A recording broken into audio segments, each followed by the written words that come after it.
Hello दोस्तों, welcome to our YouTube channel.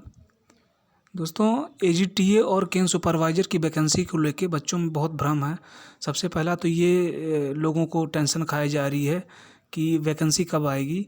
दूसरी बात ये है कि सिलेबस में अगर बदलाव होगा तो कब होगा। अभी तक तो सिलेबस तो जारी हो जाना चाहिए था, क्योंकि वैकेंसी के पहले सिलेबस जारी होगा, उसके बाद ही वैकेंसी आएगी।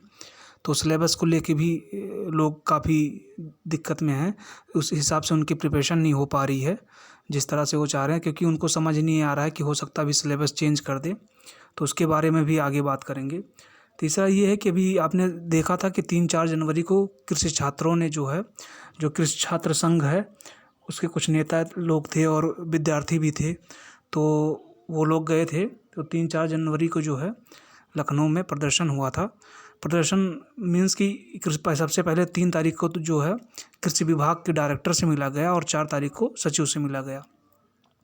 जो वैकेंसी बढ़ी है उसके बारे में जो अधियाचन जारी हुआ है, जो भी, तो उसके बारे में उनसे भी बात की गई, कृषि विभाग के डायरेक्टर से भी और सचिव जी से भी बात की गई। तो दोनों से जो फाइनल हुआ उसके बारे में भी मैं बताऊंगा आपको, ठीक है। और सबसे बड़ी बात है कि लोग सबसे ज़्यादा दिक्कत में है कि आचार संहिता लग चुकी है, तो अब वैकेंसी नहीं आएगी। तो उसके बारे में भी सचिव जी ने क्या बताया है वो भी आपको बताऊंगा। तो आइए आगे देखते हैं। दोस्तों, आपको पसंद आए तो आप प्लीज़ मुझे सपोर्ट कीजिए, मेरा चैनल लाइक कीजिए, सब्सक्राइब कीजिए, मैक्सिमम टू मैक्सिमम शेयर कीजिए। आप लोगों का सपोर्ट चाहिए। हम आपके लिए जो भी हम मुझसे जितनी भी कोशिश कर सकूँगा मैं जानकारी लेके आऊँगा आपके पास, ठीक है।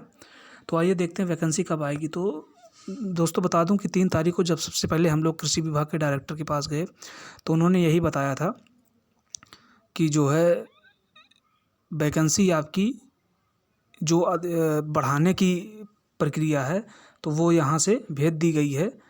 तो वो आपके सचिव को रिसीव होगी। उसके अकॉर्डिंग आपको 3446 वैकेंसी मिलने का जो है अनुमान है। तो उन्होंने यही बताया था कि यहाँ से जो भी जारी करना था, जो भी नोटिस जारी करनी थी वो हमने कर दी है। और वैकेंसियों को बढ़ाने के लिए भी हमने वो प्रक्रिया जो भी थी वो भी अपने तरफ से कर दी है। तो वो आपके सचिव जी के मतलब स्तर पे वो अभी पेंडिंग है। तो आप एक बार उनसे मिल लीजिएगा। तो हम लोग उसके बाद सचिव जी से गए मिलने, तो उन्होंने आश्वासन दिया कि हाँ बिल्कुल वहाँ से जारी हो चुका है, हमारे पास भी आ चुका है। और जहाँ तक है कि आपको वैकेंसी पूरी बढ़ के मिलेगी और निश्चिंत रहिए। सबसे पहली बात है कि उन्होंने बताया कि वैकेंसी जो है आपकी ये फरवरी लास्ट में या मार्च के फर्स्ट वीक में आपका इसका सिलेबस जारी हो जाएगा और उसके जस्ट बाद ही आपकी वैकेंसी आएगी। इसलिए नहीं जारी हो पा रहा है सिलेबस या वैकेंसी, क्योंकि कुछ हमारा साइट का इशू चल रहा है। एक साथ सॉरी, एक साथ 2-3 वैकेंसी हम अपलोड नहीं कर पा रहे हैं अपनी साइट पे। तो ये दिक्कत हुई थी। तो अभी लेखपाल का चल रहा था, बट उसके साथ इन्होंने कुछ साइड में सुधार किया है। तो ये आईटीआई का जो अनुदेशक की भर्ती थी उसको अपलोड कर पाए हैं।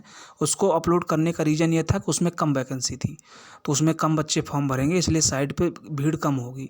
बट एजीटीए में क्या है कि वैकेंसी उसकी अपेक्षा में जो है ज़्यादा है।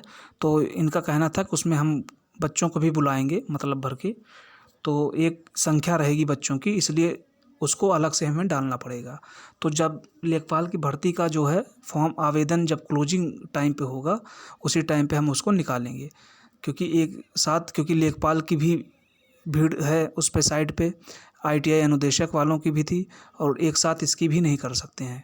तो जैसे ही लेखपाल भर्ती का वो ख़त्म होगा आवेदन होना, हम इसको जो है अपलोड करने की पूरी कोशिश में हैं और आपका सिलेबस सबसे पहले जारी होगा, ठीक है। तो उसी के बाद आपकी वैकेंसी आ जाएगी। नेक्स्ट है कि लोग कह रहे हैं सिलेबस में क्या बदलाव हुआ। तो हमने ये पूछा था सचिव जी से कि सिलेबस में सर कोई बदलाव होने वाला है। तो उन्होंने ये बताया कि बदलाव यही होगा कि जो क्वेश्चन रहते थे पहले वो जो है वो कम होंगे आपके, और निगेटिव मार्किंग जो 1/2 की होती थी वो 1/4 होगी, ठीक है। तो ये बहुत ही अच्छी खुशखबरी है कैंडिडेट्स के लिए। तो आप लोग तैयारी में बिल्कुल रहिए। उन्होंने ये भी कहा कि आप लोग अपनी प्रिपरेशन करते रहिए, क्योंकि ये हमारा काम है और थोड़ा सा हमें लेट हो गया किसी कारण से, तो आप ये मान के चलिए कि आपकी फरवरी लास्ट में या मार्च के फर्स्ट वीक में आपका सिलेबस जो है इसका AGTA का केन सुपरवाइज़र का ये जारी हो जाएगा।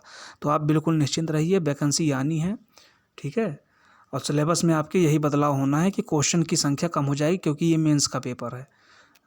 आपने पेट का पेपर दिया है तभी आप इसको देने पाएंगे, तो इसलिए इसमें क्वेश्चन की संख्या कम हो जाएगी और ये समय आपको 2 घंटे का मिलेगा, ठीक है। और नेगेटिव मार्किंग जो 1/2 होती थी वो 1/4 होगी, मतलब 4 क्वेश्चन गलत होंगे तो 1 क्वेश्चन आपका कटेगा, ठीक है। नेक्स्ट है भर्ती बढ़ेगी या नहीं बढ़ेगी। तो हमने जब कृषि विभाग के गन्ना मंत्री से और कृषि विभाग के मंत्री से मिलने की कोशिश किया गया तो वो उपलब्ध नहीं थे उस समय, तो उनके डायरेक्टर से मिला गया, कृषि विभाग के डायरेक्टर से। तो उन्होंने यही बताया कि हमारे यहाँ से जो अधियाचना थी वो जारी कर दी गई है और वो वहाँ पे पहुँच गई होगी।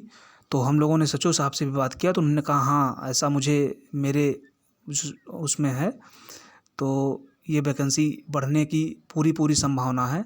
तो ये आप मान के चलिए, उन्होंने खुद ही बताया है कि 3446 का अधियाचन जारी हुआ है, तो वो वैकेंसी आपको बढ़ के ही मिलेगी, इसलिए आप निश्चिंत रहिए।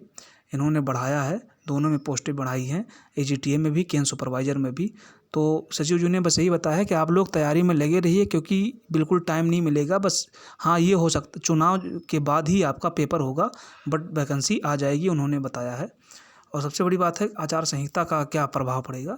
तो आचार संहिता का उन्होंने बोला कि कोई भी प्रभाव नहीं पड़ने वाला है, क्योंकि इसका रीज़न ये है क्योंकि कैलेंडर जो है आपका वो पहले ही जारी हो चुका है, इसलिए इसमें कोई प्रभाव नहीं पड़ने वाला है आपका। तो आपकी वैकेंसी भी आ सकती है। बस हाँ एक बार ये करना पड़ेगा कि जो इलेक्शन कमिश्नर हैं उनकी परमिशन लेके हम लोग इसको निकाल सकते हैं। तो सबसे पहले आपका सिलेबस जारी होगा, उसके बाद आपकी वैकेंसी जारी कर दी जाएगी।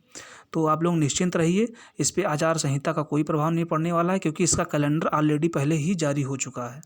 तो ये वैकेंसी ऑलरेडी एक प्रक्रिया में है, इसलिए ये कोई नई नियुक्ति में नहीं गिनी जाएगी। तो आप लोग अपनी प्रिपरेशन करते रहिए, ठीक है। और आपको अच्छा लगा हो तो हमें सपोर्ट कीजिए, ज़्यादा से ज़्यादा हमारे चैनल को सब्सक्राइब कीजिए, शेयर कीजिए प्लीज़, ठीक है। हम आपके लिए जितना हो सकेगा खुद से जितनी कोशिश हो सके हम करके आपके लिए जानकारी लाते रहेंगे। Thank you.